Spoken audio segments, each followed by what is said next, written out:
1689 का वो भयावह दिन जब हिंदवी स्वराज के वीर योद्धा छत्रपति संभाजी महाराज ने अपना सर्वस्व बलिदान दे दिया। लेकिन क्या आपको लगता है कि संभाजी महाराज की शहादत के बाद मराठा शक्ति खत्म हो गई? नहीं, ये बस शुरुआत थी उस पतन की जिसका औरंगजेब ने कभी कल्पना भी नहीं की होगी। औरंगजेब की सबसे बड़ी भूल ये थी कि उसने सोचा कि अगर संभाजी महाराज नहीं रहे तो मराठा साम्राज्य बिखर जाएगा। उसने सोचा कि महाराष्ट्र की धरती पर अब मुगलों का राज हो, लेकिन वो ये भूल गया कि मराठा शक्ति जिसे वो एक चिंगारी समझ रहा था वो ज्वालामुखी थी, जिसकी ज्वाला बुझने की बजाय और प्रचंड हो गई। जिस प्रकार कोयले में हवा लगने पे वो और धधक जाता है, उसी प्रकार से मराठा शक्ति को उसने धधकाने का काम किया। संभाजी महाराज की क्रूर हत्या के बाद मराठों ने प्रतिशोध की ज्वाला को जलाए रखा। राजा राम महाराज ने स्वराज की बागडोर संभाली और मुगलों के खिलाफ छापामार युद्ध की शुरुआत की, जिसको हम गुर्रिला वॉरफेयर कहते हैं, और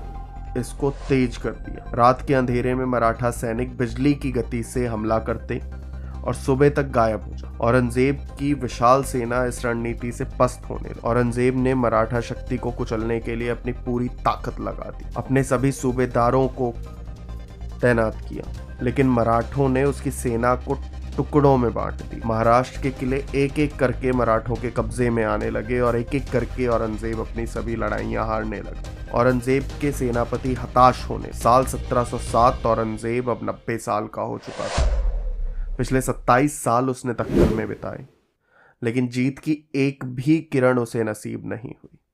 जो सम्राट पूरे हिंदुस्तान पर राज करने का सपना देखता था वो अब थका हारा और टूटा हुआ था। आखिरकार 3 मार्च 1707 को औरंगजेब का अंत हुआ। उसकी मौत के बाद मुगल साम्राज्य पूरी तरह से बिखरने लगा और मराठा साम्राज्य एक बार फिर शक्तिशाली बनकर उभरा।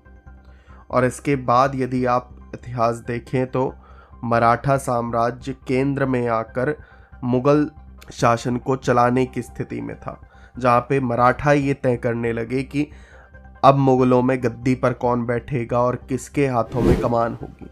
जहां मुगल सिर्फ एक कठपुतली बनकर रह गए और जो ताकत थी वो मराठों के हाथ में। ये सब संभाजी महाराज का बलिदान था। उनका बलिदान व्यर्थ नहीं गया। उन्होंने भले ही अपना जीवन बलिदान कर दिया, लेकिन उनके शौर्य और संघर्ष ने मुगलों के साम्राज्य की नींव हिला। आज भी महाराष्ट्र की हवाओं में, सह्याद्री के पर्वतों में और इतिहास के पन्नों में उनका नाम गर्व से लिखा जाता है। अंत में एक पंक्ति में इसको समाप्त किया जा सकता है, जो वीर मरकर भी जीत जाते हैं वही इतिहास बनाते हैं।